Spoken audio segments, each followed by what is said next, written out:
नमस्कार दोस्तों, स्वागत है आपके अपने यूट्यूब चैनल एग्ज़ाम गाइडेंस में। तो यहाँ पर मैं आप लोगों के लिए एक बेहतरीन न्यूज़ लेकर आया हूँ उन स्टूडेंट के लिए जो कि 12th पास हैं। हाँ बिल्कुल, यहाँ पे जितने भी 12th पास हैं और जो झारखंड से बिलोंग करते हैं उनके लिए यहाँ पर एक बेहतरीन न्यूज़ है, मौका है और कह सकते हैं कि उनके लिए एक रास्ता है। तो चलिए देखते हैं कि हम किस बारे में ये बात कह रहे हैं और इसमें क्या क्या है। तो जैसा कि आप लोग सभी जानते हैं कि एग्ज़ाम कैलेंडर जब लॉन्च किया गया था तो उसमें कहा गया था कि 12th लेवल का जो है फॉर्म वो आएगा, जिसे हम लोग कह रहे थे एलडीसी। तो वहाँ पे एक्सपेक्टेड डेट दिया गया था, तो उसी के अकॉर्डिंग देखिए यहाँ पर आपका नोटिफिकेशन जो है रिलीज़ कर दिया गया है और हम लोग इस नोटिफिकेशन को पूरे अच्छे तरह से पढ़ेंगे और देखेंगे कि क्या क्या नोटिफिकेशन में है, क्या क्वालिफ़िकेशन रहेगी, क्या एक्सपीरियंस रहेगा, क्या क्या एलिजिबिलिटीज़ रहेगी, सारा कुछ देखेंगे। बस आपको करना ये है कि वीडियो को शुरू से अंत तक देखना है और साथ ही साथ सभी दोस्तों को शेयर करना है जो भी 12th पास कैंडिडेट हैं। और यहाँ पे बात ये भी करेंगे कि सैलरी कितनी मिलेगी, एज कितनी मिलेगी और इसमें बेनिफिट ये भी बताऊँगा कि इस पोस्ट का क्या बेनिफिट है, कितना ज़्यादा एक्स्ट्रा इनकम हो सकता है, वगैरह वगैरह सारा कुछ बता दूंगा। ठीक है, तो बने रहिए। तो चलिए यहाँ पे देख रहे होंगे कि जैसे कि विवरणिका है और यहाँ पर लिखा हुआ है हमारा झारखंड इंटरमीडिएट स्तर कंप्यूटर ज्ञान एवं कंप्यूटर में हिंदी टंकन। जी हाँ, हिंदी टंकन मतलब हो गया आपका हिंदी टाइपिंग आना चाहिए और आपको कंप्यूटर का नॉलेज होना चाहिए। वो कोई बड़ी बात नहीं है, वो आप 1-2 महीने में आप सीख जाइएगा। बात ये है कि आप एलिजिबल हैं या नहीं, उसके बारे में बात करते हैं। तो जैसा कि सभी फॉर्म का जो पैसा है जो लगेगा फॉर्म भरने का, वो पता ही होगा कि 100 रुपये है जनरल ओबीसी के लिए और SC ST के लिए आपका 50 रुपये है। उसमें महिलाओं भी शामिल हैं नहीं है। ठीक है, अब ये जो है वो कब से शुरू होगा वो बताऊंगा मैं। पहले देख लेते हैं कि कितना इसमें वैकेंसीज़ है और वैकेंसी काफ़ी बड़ी है। जैसा कि आप लोग थंबनेल में देखा कि तकरीबन 950 से ऊपर वैकेंसी है। सॉरी, 950 नहीं है, लगभग वो 980-86 के लगभग है, मतलब 1000 के लगभग आप लोगों को वैकेंसी है। और इतनी बड़ी मात्रा वैकेंसी जो है वो काफ़ी होती है झारखंड ऐसे देश, मतलब एक राज्य के लिए। तो यहाँ पे देख सकते हैं कि निम्न वर्गीय लिपिक कार्यालय सहायक सह लेखापाल सह लिपिक।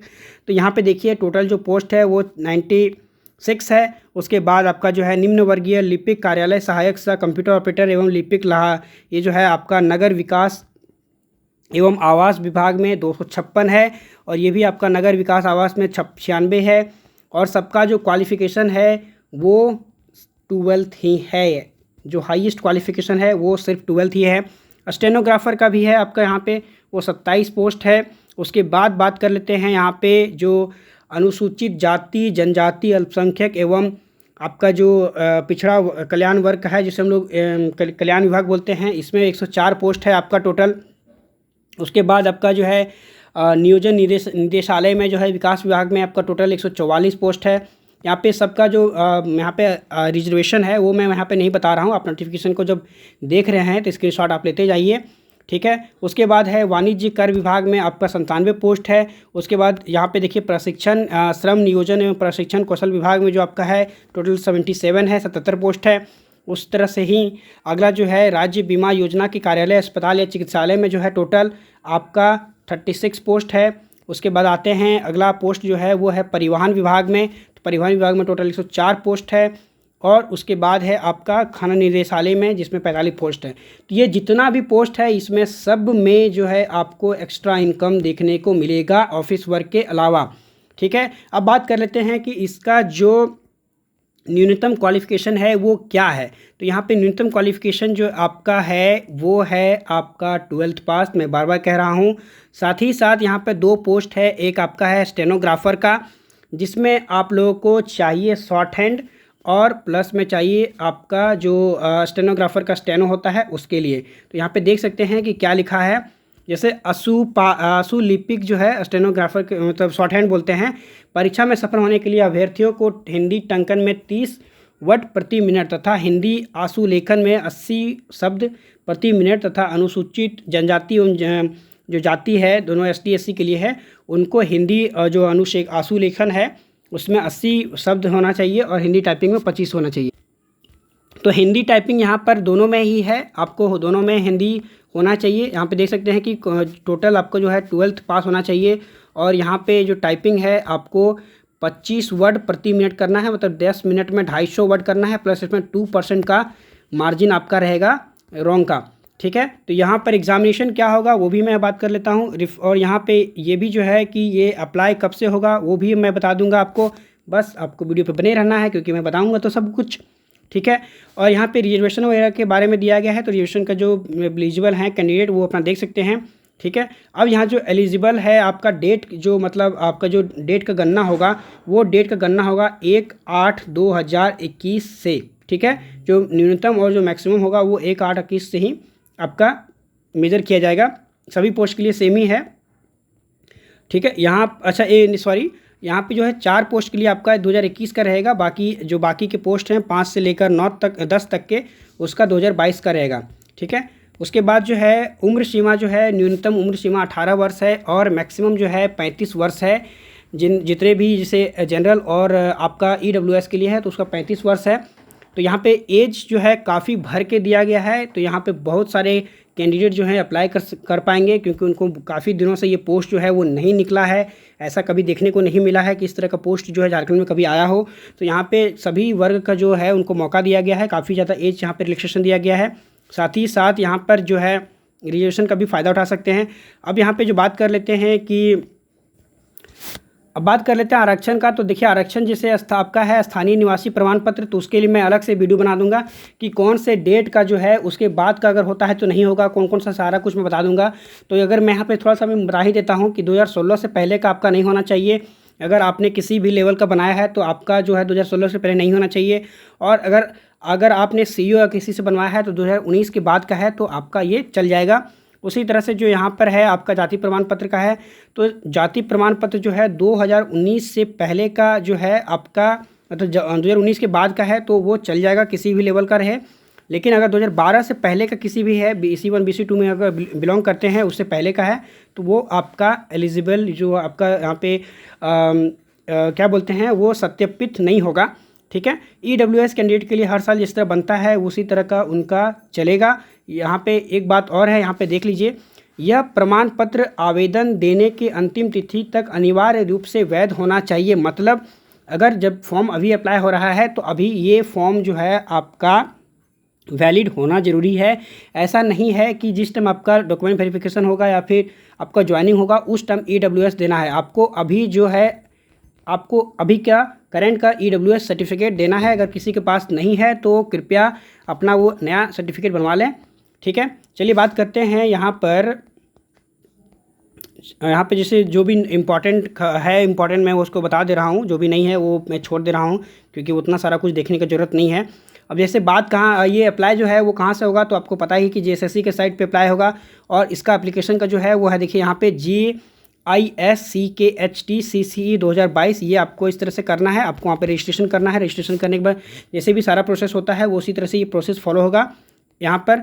अब जो है कि ये अप्लाई जो है आपका कब से होगा, तो यहाँ पे देख लेते हैं हम लोग कब से होगा। तो आपको जो अप्लाई करने का जो पोर्टल खुलेगा वो 20 मई से 19/6 तक जो है 19 जून तक आपका पोर्टल खुला रहेगा। आप इसके बीच में अप्लाई कर सकते हैं। परीक्षा का भुगतान जो है आप अपना फ़ी का जो है 22/6 की मध्य रात्रि तक, मिडनाइट तक कर सकते हैं। अगर आपका फ़ोटो सिग्नेचर है तो 25 जून तक आप कर सकते हैं, वो प्रिंट आउट ले सकते हैं। अगर किसी कारणवश आपका आवेदन करने में कोई गलती हो जाती है तो 26 जून से लेकर 30 जून तक आप उसमें सुधार कर सकते हैं, ठीक है। तो यहाँ पर देखिए आप लोगों के पास जो है काफ़ी समय है। अभी जैसे आज हो गया आपका 29 तारीख, तो पूरा का पूरा अभी 1 महीना के लगभग कह सकते हैं क्योंकि 20 दिन है तो काफ़ी समय है।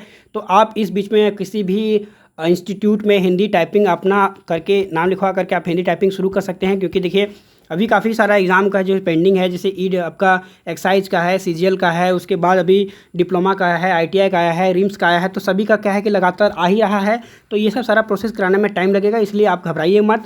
अगर आप लोग इसमें एलिजिबल हैं तो आप लोग किसी अच्छे इंस्टीट्यूट में जाकर हिंदी टाइपिंग करना शुरू कर दीजिए, क्योंकि यहाँ पे काफ़ी ज़्यादा पोस्ट है और किसी ना किसी, देखिए आपको क्या है कि किसी न किसी सिलेक्शन तो किसी एक ही विभाग में होगा या तो किसी का आपका क्या बोलते हैं एक्साइज में होगा, या तो सीजीएल में होगा, या फिर आपका देखिए यहाँ पे टंकन एलडीसी में होगा, या फिर किसी का डिप्लोमा होगा। तो किसी ना किसी वो एक ही विभाग में जाके वो लेगा, बाकी सारा पोस्ट तो हम लोग के लिए रहेगा।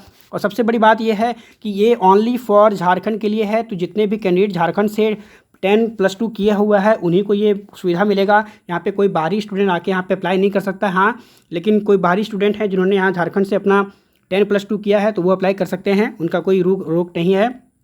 ठीक है, चलिए अब बात कर लेते हैं कि यहाँ पर इसमें और भी क्या इंपॉर्टेंट चीज़ें हैं जिनको जानना ज़रूरी है, तो वो भी देख लेते हैं कि एग्जामिनेशन जो होगा वो आपका OMR बेस्ड होगा। जी, आपका OMR होगा, मतलब आपका ऑफलाइन एग्जामिनेशन होगा। ये भी जानना आप लोगों को ज़रूरी है। एग्ज़ाम क्या होगा, एग्ज़ाम होगा एक ही फेज़ में होगा, मुख्य चरण बस एक ही फेज़ में होगा। और यहाँ पर 1 नंबर के लिए जो है आपको एक उत्तर के लिए आपको 3 नंबर दिए जाएंगे, और फेल होने पर आपका मतलब गलत होने पे 1 मार्क्स जो है काट लिया जाएगा। अब मुख्य परीक्षा का स्वरूप क्या होगा, तो आप लोगों को पता है कि 3 पत्र होता है। पेपर 1 में होता है भाषा का ज्ञान होता है, उसमें हिंदी और इंग्लिश रहेगा आधा आधा का। 2 घंटे का एग्जाम होगा, 120 प्रश्न रहेंगे, उसमें आपको क्वालिफाइंग होगा, कोई इसमें मेरिट में नहीं जुड़ेगा। दूसरा पत्र जो है आपका क्षेत्रीय रीजनल लैंग्वेज होगा। रीजनल लैंग्वेज में आप किसी एक भी सब्जेक्ट आपको भाषा का आपको चुनाव करना है, उसमें भी 2 घंटे का एग्जामिनेशन रहेगा, 100 नंबर की प्रश्न रहेगा, और ये जो है आपका मेरिट में जुड़ेगा। ठीक है, अब पेपर 3 है। पेपर 3 में जो है वो आपका सामान्य अध्ययन का 30 प्रश्न रहेगा, झारखंड ज्ञान से 40 प्रश्न रहेगा, और कंप्यूटर से आपका टोटल 50 प्रश्न रहेगा। जो भी टाइपिंग आप कर रहे हैं कंप्यूटर से वो टोटल रहेगा। और इसमें जो है 30% जो है आपको लाना ज़रूरी है। सॉरी, आपको 30% तो स्कोर करना ही है, लेकिन जो आपका मेरिट बनेगा वो पेपर 2 और 3 से मिलके मेरिट बनेगा। यहाँ पर आप देखिए, ध्यान दीजिएगा, पेपर तो आपका जो मेरिट बनेगा वो 2 और 3 का मिलके बनेगा। और यहाँ पे सिलेबस भी दिया गया है कि सिलेबस जो है किस किस जैसे आप लैंग्वेज का सिलेबस क्या क्या है वो देख सकते हैं। जैसे सिलेबस मैं आपको दिखा दे रहा हूँ। जैसे पहला जो आपका सिलेबस जो है वो मुख्य परीक्षा का सिलेबस, हिंदी का जो 20 प्रश्न रहेगा आपको अनुच्छेद आधारित, और व्याकरण आधारित 40 प्रश्न रहेगा, और उसमें आंसर पैसेज वगैरह का ये नॉर्मल रहेगा। आपको 30% स्मूथ करना है, आप आराम से कर सकते हैं, इसमें कोई बड़ी चीज़ नहीं है। इंग्लिश का ये है। और अगर क्षेत्रीय भाषा में लेते हैं तो उसका सिलेबस देख लीजिए, मैं यहाँ पे दिखा दे रहा हूँ, आप इसका स्क्रीनशॉट ले सकते हैं। जैसे खोट्ठा बंगला का है, यहाँ पे मुंडारी का ये रहेगा आपका सिलेबस। उसके बाद देखिए हो का सिलेबस ये है आपका, खड़िया का सिलेबस ये है, कुड़ुक का ये है। उसके बाद जो है आपका कुरमाली का ये है सिलेबस। खोट्टा का इसमें 2 है, गद्य है, पद है, और सहायक पुस्तक जो भी उसके बारे में दिया गया है कि आप इस पुस्तक से आपको पूछा जाएगा। तो इसके लिए जो भी आप कोई भी पासपोर्ट वगैरह ले सकते हैं, कोई बुक ये मार्केट में आपको उस टाइम देखने को मिल जाएगा, आप उस बुक का हेल्प लेके आप खोट्टा का यहाँ पे तैयारी कर सकते हैं। लेकिन देखिए, मैं जैसे कि अभी झारखंड में जो है इम्पॉर्टेंट 1000 क्वेश्चन का सीरीज़ जो है वो शुरू करने वाला हूँ। तो जितने भी कैंडिडेट अगर इंटरेस्टेड हैं तो मैं उसको शुरू करूँगा। रोज़ पर डे का मैं कम से कम 30 से 35 प्रश्न जो है ऐसे इंपॉर्टेंट क्वेश्चन को डालूंगा जो हमेशा रिपीटेड होते हैं और उसका आने का चांसेस बहुत ज़्यादा है। तो अगर आप लोग इंटरेस्टेड हैं तो प्लीज़ कमेंट कीजिए, ताकि मैं उसको उस पर काम शुरू कर सकूं। और ऐसा कोई प्रश्न आएगा कि मतलब ऐसा प्रश्न का करेक्शन रहेगा कि जिसमें से आपको 23-35 में से आपको जो है 20 से 25 प्रश्न जो है एकदम किसी न किसी एग्ज़ाम में आपको एग्जैक्ट मिल जाएगा, क्योंकि वो काफ़ी अच्छे लेवल के प्रश्न हैं और काफ़ी रिपीटेड हैं और प्रीवियस ईयर से इंस्पायर्ड हैं। और साथ ही साथ मैं आपको प्रीवियस ईयर का भी पेपर डाल दूँगा, ताकि आपको आइडिया लग सके कि क्वेश्चन का लेवल क्या रहता है, क्या पूछा जाता है। तो सबसे पहले मैं काम करता हूँ कि कल मैं आपको प्रीवियस ईयर का पेपर 1 से 2 से डाल देता हूँ। दरोगा का आपका ग्रेजुएशन लेवल का हो जाएगा, और 10 लेवल के लिए भी है, और 12 लेवल का जो भी प्रश्न आया है पिछली बार वो प्रश्न डाल दूंगा, ताकि आप समझ सकें कि लेवल क्या रहता है। उसी के अनुसार मैं आपका जो अगला सेट बनाऊंगा, तो आप लोग इससे ज़्यादा भ्रमित नहीं हो पाइएगा। ठीक है, तो यहाँ पे मैंने आपको बता दिया कि मेरिट कैसे बनेगा, और साथ साथ आपका जो है वो ये क्या बोलते हैं सिलेबस भी मैंने आपको डील कर दिया है। ठीक है, तो अब इसमें इस नोटिस में जो है यहाँ पे कोई और अलग से जो मतलब जो इम्पोर्टेंट जानकारी आप लोगों को जाननी चाहिए उसमें ऐसा कुछ है नहीं बचा हुआ। अगर कुछ और भी बच जाता है बाद में कुछ मुझे नज़र आता है तो मैं आपको किसी अगले वीडियो में बता दूंगा। और हम लोग इस वीडियो को इतनी लंबा रखते हैं ताकि ज़्यादा वीडियो लंबा होने के बाद क्या होता है बहुत लोग इसे देखना पसंद नहीं करते हैं। तो मिलते हैं नई वीडियो में, तब तक बेस्ट ऑफ लक। और साथ ही साथ मैं ये रिक्वेस्ट और करूँगा कि इसी तरह का जो भी इंपॉर्टेंट अपडेट आते रहता है टाइम टू टाइम, उसको जानने के लिए आप लोगों को करना क्या है, सब्सक्राइब करना है। ठीक है, तो मिलते हैं नई वीडियो में, तब तक के लिए best of luck. Thank you.